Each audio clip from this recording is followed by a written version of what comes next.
Halo teman-teman, balik lagi sama gue, masih di channel Amatiran ini tentunya. Kali ini kita akan curhatin salah satu film yang masuk dalam list film terbaik sepanjang masa, versi gue tentunya.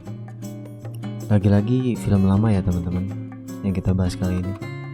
Gak tau kenapa ya, film lama tuh meskipun dari segi visual jelas di bawah film-film sekarang, tapi sisanya film lama tuh juara kemana-mana. Gimana ya? Film lama tuh kental banget sama dialog-dialog yang berbobot. Feel-nya tuh natural aja gitu. Kayak tiap scene-nya tuh ngebuat kita para penonton gak bisa berpaling dari layar. Intens banget lah pokoknya kalau udah nonton film lama. Film yang akan kita bahas kali ini adalah American History X 1999. Gue gak tahu juga ya kalian udah pada tahu atau belum sama nih film.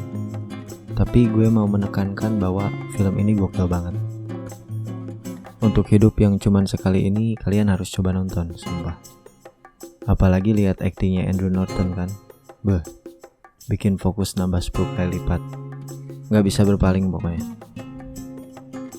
Sampai di sini gue mau disclaimer dulu ya, bahwa konten ini bersifat spoiler. Jadi mending kalian nonton dulu filmnya, baru balik lagi ke sini, oke?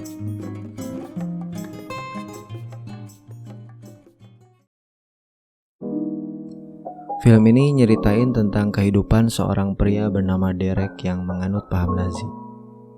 Paham itu yang ngebuat dia jadi orang idealis yang sangat temperamen dan susah ngontrol emosi. Semua itu dimulai setelah ayahnya meninggal ditembak oleh sekelompok orang gak dikenal. Lalu dia pun terpengaruh dan terlibat dalam semacam komunitas berisi orang-orang putus asa yang nganut paham Nazi. Semua menjadi rumit setelah Derek menembak 2 perampok yang ingin mencuri mobilnya. Dan dia pun dipenjara. Puncak masalahnya sebenarnya di adiknya Derek ya, yang bernama Denny. Saat Derek dipenjara, Denny yang umurnya masih remaja sangat mengagung-agungkan Derek sebagai panutannya. Dan dia pun mulai terjerumus ke dalam paham Nazi tersebut.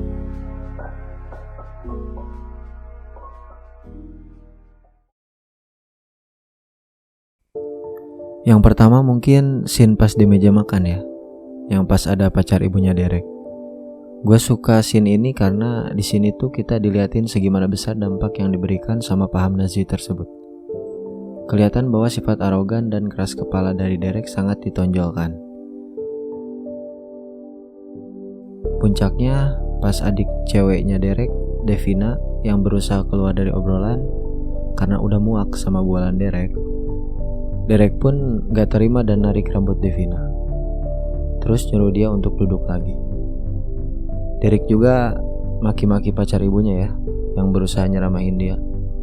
Dan akhirnya pacar ibunya pun keluar dari rumahnya. Setelah pacar ibunya keluar, Derek pun meminta maaf ke Devina dan Denny atas apa yang dia perbuat. Sebenarnya dari sini ini tuh kita bisa lihat bahwa sebenarnya Derek tuh gak jahat ya. Alasan dia mencari perhatian dengan membuat onar ya karena kondisi dia yang lagi labil karena ditinggal ayahnya, tapi ibunya malah nyoba untuk nikah lagi. Yang kedua mungkin pas si Derek datang ke pesta setelah keluar dari penjara ya. Dia nekat masuk ke ruangan Cameron, pemimpin komunitas paham Nazi tersebut, yang di sana juga ada Denny.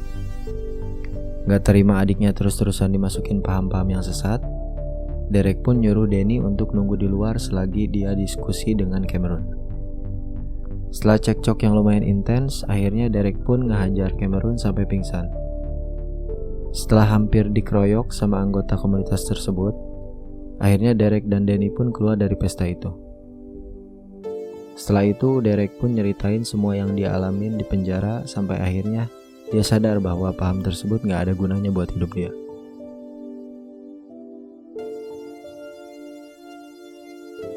Yang terakhir tentu aja ending dari film ini ya, yang tragis banget. Penonton udah dibuat seneng kan, karena Denny udah ngikutin Derek keluar dari paham Nazi. Tapi pas Denny masuk sekolah dan pergi ke WC sekolahnya, tiba-tiba dia ditembak sama anak kecil negro yang ada di scene pembulian di awal film. Itu pas pertama gue nonton ini nyesek parah sih. Like beberapa detik otak gue. Apalagi pas si Derek lari dan nyamperin mayat Denny yang udah penuh sama darah. Sedih banget pokoknya.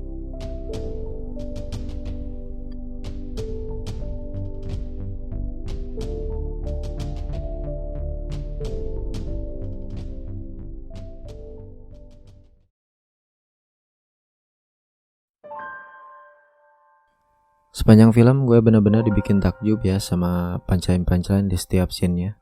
Karena saking intensnya gitu. Jalan ceritanya juga tetap on the track, gak ngawur kemana-mana. Actingnya apalagi kan, suka banget pokoknya sama actingnya Andrew Norton sama Andrew Furlong di film ini. Banyak banget pesan moral yang coba ditunjukin sama film ini. Kayak dialog Danny di akhir film, kebencian itu gak nyelesain segalanya. Hidup terlalu singkat untuk diisi dengan kemarahan. Hal itu tak sepadan. Terus ada lagi, kita itu bukan musuh, tetapi sahabat. Tak seharusnya kita bermusuhan, walaupun kadang nafsu yang berbicara. Bukan berarti hilang kasih sayang. Oke teman-teman, terima kasih udah mau meluangkan waktunya buat nonton video ini. Kalau kalian ada saran, silahkan tuangkan di kolom komentar di bawah ya. See ya.